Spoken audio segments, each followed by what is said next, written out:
वब्बासी। जी अस्सलाम वालेकुम मुफ्ती वालेकुम साहब। अस्सलाम। मुफ्ती साहब मेरा नाम वाजिद है। मुझे आपसे कुछ सवाल पूछना है। जी दरअसल एक टाइम ऐसा गुजरा था मेरे पे कि मुझे ना इस्लाम के ऊपर अल्लाह ताला के ऊपर साथ पे सवाल तो आते हैं बंदे के, लेकिन अल्लाह जी ताला का शुक्र है 10-11 साल पहले मैंने नबी सल्लल्लाहु अलैहि वसल्लम की सीरतुन नबी पढ़ी थी, ओके। तो उसकी वजह से काफ़ी जो था अफाका रहा। हम्म। तो अभी जो मेरे और लेकिन उस टाइम से ही काफ़ी ज़हन में सवाल आते थे, तो मुझे जो आपसे सवाल पूछना था वो ये था कि देखें, एक इंसान है ना, अल्लाह ताला ने इंसान को पैदा किया, उसको ज़िंदगी दी है, ठीक है? तो और हर इंसान दीन फितरत पे पैदा होता है, जिस तरह की मैं आपकी काफ़ी टॉक सुन चुका हूँ कि वो एक अल्लाह ताला की गवाही देता है। अब उसका जर्नी शुरू होता है, वो चाहे अगर मुसलमान घर, जिस तरह नबी सल्लल्लाहु अलैहि वसल्लम का हदीस का मफ़हूम एक ऐसा है कि हर बच्चा जो है वो दीन फितरत पे पैदा होता है, उसके बाद उसको उसके माँ-बाप ईसाई, काफ़िर या मुसलमान बनाते हैं। तो तो मुझे थोड़ी-सी कन्फ्यूज़न इसके मामले में ये थी कि अच्छा वो मुसलमान तो नहीं पैदा होता, लेकिन एक अल्लाह ताला के ऊपर उसका ईमान होता है। तो अब मैं यहाँ से चलता हूँ। वो बच्चा 10 साल का हुआ, उसने नमाज़ पढ़नी शुरू की, उसके माँ-बाप ने उसको सिखाया, वो नमाज़ पढ़ रहा है। अब मिसाल के तौर पे उसके ऊपर कोई मुश्किल आती है, कुछ होता है उसका, तो वो जो है वो अल्लाह ताला से दुआ माँगता है, अल्लाह ताला मुझे आप मेरे लिए आसानी पैदा फ़रमाएँ। वो अगर हिंदू है तो वो मंदिर जाएगा। तो उस स्टेज के आगे से क्या इंसान के अंदर, और फिर वो बालिग हो जाता है। जब यानी कि जब वो बालिग हो जाता है, इसका मतलब ये है कि वो फिर फ्री उसके पास विल है, उसके माँ-बाप को उसके ऊपर ज़ोर नहीं, जिस तरह आपकी स्ट्रीम में मैं शुरू से हूँ, तो जिस तरह आपने कहा था कि एक बच्चा जो है मर्ज़ी की शादी कर लेगा, लेकिन दीन अपनी मर्ज़ी का नहीं चूज़ कर सकता। लेकिन वो अब ठीक है, बालिग हो गया, बड़ा हो गया, अब वो फैमिली चलाने के काबिल हुआ है, तो वो कुछ भी चूज़ कर सकता है। तो यहाँ उसको क्या करना चाहिए कि वो अल्लाह ताला के सच्चे खुदा के करीब आए? मिसाल के तौर पे एक बंदा है, वो नमाज़ पढ़ता है, जिस तरह काफ़ी ज़्यादा भाई ऐसे हैं जो हमारे पास आते हैं कि जिन्होंने इस्लाम छोड़ दिया, वापस आ गए, कुछ ऐसे हैं कि जो मुल्हिद हो गए। तो इंसान को क्या चीज़ वो करनी चाहिए कि उसका दिल गवाही दे कि अल्लाह ताला एक है, और जो कलाम है ना, क्योंकि अल्लाह ताला कुरान मजीद में तो यही कहते हैं ना कि दिलों की गवाही, यानी कि पुख्ता ईमान जो है, जिस तरह सहाबा कराम का ईमान था, या जिस तरह हम देखते हैं कि लोगों का आपको मेरे सवाल की सेंस बन रही है, बेशक आप मुझे साथ लेके चल सकते हैं। ठीक है। आपने ये कहा कि बालिग होने के बाद एक बच्चे को, जब बच्चा बालिग हो गया, अब उस बंदे को क्या करना चाहिए कि वो सही रास्ते पर आ जाए, या ये जानने के लिए कि वो सही रास्ते पर है या नहीं, ये मकसद था आपका? जी, यही मकसद था। जिस तरह मैं एक और मुफ्ती साहब हैं पाकिस्तान के, मैं उनकी टॉक्स को सुनता हूँ। उन्होंने कहा कि यार कभी तुम लोगों ने ये सोचा, क्योंकि हम पाकिस्तान में, मैं वैसे यूके में रहता हूँ, लेकिन मैं पाकिस्तान से हूँ। तो उन्होंने कहा यार कभी तुमने ये सवाल पूछा अपने आप से, एज़ अ मुस्लिम, वो लड़कों को नसीहत कर रहे थे कि यार क़यामत के दिन तुम उठो और तुम्हें ऐसा लगे कि हिंदुइज़्म सच था या इस्लाम सच था। तुमने कभी इस्लाम के ऊपर रिसर्च की? यानी कि तुम लोगों ने पढ़ा कभी इस्लाम को, अल्लाह ताला को सही जाना तुमने कभी? कि सही। तुम लोगों को बता सको कि यार मैं अल्लाह ताला के ऊपर इसलिए ठीक है। ईमान रखता हूँ कि मैं बता देता हूँ आपको। इस मसले को इमाम अबू मंसूर अल मातुरीदी ने किताब तौहीद में एड्रेस किया है। बाब का उन्वान है बाबू मारिफतिर रब। मैं एक मिनट उसमें लिख भी रहा हूँ उन्हों साथ, जी मैं लिख भी रहा हूँ साथ, सॉरी। ठीक है। ये बाब शुरू होता है 187 पेज नंबर से, जहां तक मुझे याद है। इसमें उन्होंने जो दलील दी है फितरत की, वो ये दी है कि हर इंसान खुदा की वहदानियत और रब की रुबूबियत के साथ पैदा हुआ है, और इस अकीदे के साथ वो आगे बढ़ता है। फिर इस दुनिया के अंदर खुदा के इस इंट्रोडक्शन में जो इजाफा लोगों ने किया, उसकी वजह से गुमराही फैली। किसी ने कहा कि जी खुदा है तो एक और माबूद भी है, लेकिन उसके अंदर कुछ इंसानी सिफात भी हैं।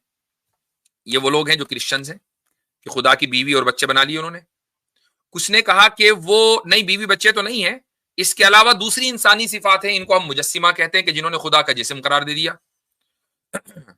ऐसे ही कुछ मुशरिकीन है जिन्होंने कहा कि नहीं, खुदा एक है, खुदा की रुबूबियत के भी वो कायल हैं, लेकिन साथ में ये भी कहते हैं कि रुबूबियत यानी दूसरे जो चीजें हैं वो खुदा तक पहुंचाने वाली है, लिहाजा हम दूसरों की इबादत करेंगे। इस तरीके से खुदा के इंट्रोडक्शन के अंदर डिस्टोर्शन लोग करते रहे, लेकिन असल जो बुनियादी चीज है वो है उसका एक होना और उसका रब होना। अब जब ये तमाम मजाहिब इसके ऊपर मुत्तफिक हैं, तो अब देखना है कि ये अकीदा अपने प्योरेस्ट फॉर्म में कहां एग्जिस्ट करता है। क्या क्रिश्चियनिटी में करता है, क्या जूडाइज्म में करता है, हिंदुइज्म में करता है? नहीं। अब वो जो मुफ्ती साहब हैं, अच्छा हुआ कि आपने उनका नाम नहीं लिया, उन्होंने कहा कि क्या कभी तुमने सोचा है कि तुम कयामत में उठो اور دیکھو کہ یار یہ تو ہندوازم سچ نکلا. بھائی جس مذہب میں قیامت کا تصور ہی نہیں ہے وہ سچ کیسا ہو سکتا ہے؟ ٹھیک ہے, یہ بھی تو سوال سوچنے کی بات ہے نا. تو مذہب تو وہ سچ ہو سکتا ہے قیامت میں اٹھنے کے بعد کہ جو مذہب قیامت کا تصور دے. یہ مذہب تو قیامت کا تصور ہی نہیں دیتا, تو یہ ڈسکوالیفائی ہو گیا. اسی طریقے سے ہر وہ فکر, ہر وہ آئیڈیالوجی, ہر وہ مذہب جو خدا کے اس بنیادی کانسیپٹ, اس کا ایک ہونا اور اس کا رب ہونا, اس میں ذرا سا بھی اضافہ کر دے, ذرا سا بھی اس کو ٹویسٹ کر دے, ذرا سا بھی اس کو بدل دے, وہ مذہب سچا نہیں ہو سکتا. آپ کو پیورسٹ فارم میں ون کو ون ہی ماننا پڑے گا, ایک کو ایک ماننا پڑے گا, یکتا کو یکتا ماننا پڑے گا. وہ مذہب جو اس بات کی تعلیم دے رہا ہے وہ اسلام کے علاوہ کوئی دوسرا مذہب نہیں ہے. صحیح, جزاکم اللہ. آپ کا آپ نے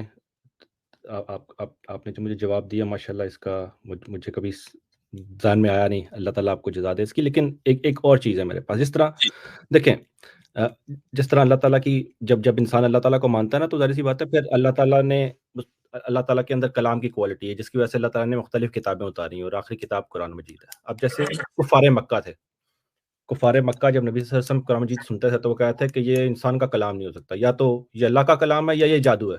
ان کی دو آرگومنٹس تھے.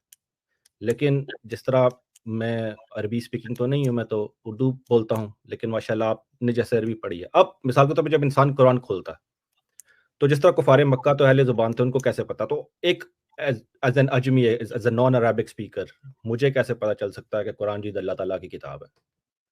قرآن کا جو معجزہ ہے وہ صرف اس کی فصاحت اور اس کی زبان و بیان نہیں ہے, یعنی یہ تو ہے ہی. اس کے علاوہ اور بھی قرآن کریم میں معجزات ہیں. مثلا قرآن کریم کا پریڈکشنز, قرآن میں جو پریڈکشنز ہیں وہ قرآن کریم کے بہت سارے معجزات میں سے ایک معجزہ ہے. میں آپ کو 2-3 بتا دیتا ہوں. مثلا سورہ فتح کی شروعات ہی ہے انا فتحنا لک فتحا مبینا, کہ ہم نے آپ کو فتح مبین عطا کر دی. اور کون سی فتح مبین بھائی؟ فتح مکہ کی. اور آیت کب نازل ہو رہی ہے؟ فتح مکہ سے 2-2.5 سال پہلے. اور اس ایشورنس کے ساتھ کہا جا رہا ہے گویا کہ بس ہو گیا, اٹس بین سیٹ. اب جو اس آیت کو سن رہے تھے انہیں یقین نہیں آ رہا تھا اپنے کانوں پر کہ یار یہ کیا ہو رہا ہے, یہاں تو ہم دب کے صلح کر رہے ہیں اور اللہ کہہ رہا فتح کر دی عطا.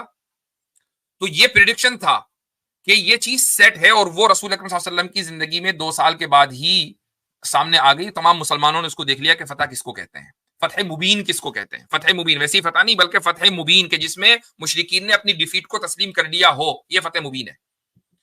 پہلا پریڈکشن. دوسرا پریڈکشن سورہ روم کو پڑھ لیجئے, یہ قرآن کریم کا پریڈکشن ہے. تیسرا پریڈکشن سورہ لہب, اس میں ابو لہب کی زندگی میں کہہ دیا گیا کہ یہ کفر کی حالت میں ہی مرے گا, جہنم میں جلے گا, کفر کی حالت میں مرے گا. اس لیے تو ہو سکتا تھا کہ ابو لہب قرآن کے اس نیریٹو کو غلط ثابت کرنے کے لیے کہہ دیتا کہ دیکھو جی میں تو محمد کا کلمہ پڑھ رہا ہوں, دیکھو میں تو نہیں جلوں گا. ایک کافر کو منافق بننے میں کتنا ٹائم لگتا ہے بھائی؟ تو وہ رسول اکرم صلی اللہ علیہ وسلم کے اس آرگومنٹ کو توڑنے کے لیے کہہ دیتا, نہیں کہا, کفر کی حالت میں ہی مرا, رسول اکرم صلی اللہ علیہ وسلم کے ڈینائل اور آپ کے لائے ہوئے پیغام کو ڈینائی کرتے ہوئے ہی مرا. یہ تیسرا پریڈکشن ہے. اس طرح کے بہت سارے پریڈکشنز قرآن کریم میں ہیں. تو یہ نہیں کہ اگر ایک آدمی زبان و بیان سے واقف نہیں ہے, فصاحت و بلاغت سے واقف نہیں, تو قرآن کے اس معجزے کو وہ سمجھ ہی نہیں سکتا. ٹھیک ہے, صحیح, جزاکم اللہ خیر.